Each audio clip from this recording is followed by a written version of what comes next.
আজকে অনেক কয়েকদিন পর আমি টোটালি বাড়ির সমস্ত কাজ আমি করব অ্যান্ড আজকে অনেক দিন পর আমি বাড়িতেও থাকব। কারণ এর মধ্যে কোচবিহার যাওয়া আসা মানে বাড়িতে থাকি না বললেই চলে।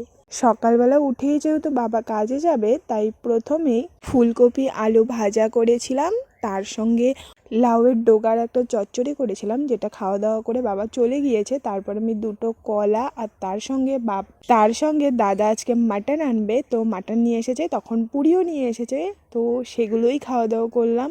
তারপর বসে গেলাম রান্না করতে। আর আমি মোটেও এতটাও খারাপ রান্না করি না, আবার খুব ভালো নিজের প্রশংসা করব সেটাও না, বাট আমি ভালোই রান্না করি এটাই বলবো। রান্না শেষ করে বাড়ির টুকিটাকি সমস্ত কাজ করছিলাম। আর আজকে দেখো মা ধান বাতাস দিচ্ছে, তার জন্যই আমাকে সমস্ত কাজগুলো একাই করতে হচ্ছে। কাজ শেষ করতে করতে ঘড়ির কাঁটায় 3:30, স্নান করে নিয়েছি। এখন খাবো সারাদিনে, এখন আমি ভাত খাবো 3:30-র সময়। দেন ভাত খাওয়া দাওয়া করে আমার পড়া ছিল, তার জন্য ঝটফট রেডি হয়ে নিয়েছি, কারণ 4টার দিকে পড়া ছিল। আমি 4টার দিকে বাড়ির থেকে বেরিয়েছি। পড়া শেষে বাড়ি আসলাম। দাদা দেখি মিষ্টি নিয়ে এসেছে, এই মিষ্টিটার নাম কি আমি বলতে পারবো না, যতটা সম্ভব রাবড়ি হতে পারে জানি না। তো এভাবেই আমার সারাদিনটা কাটলো।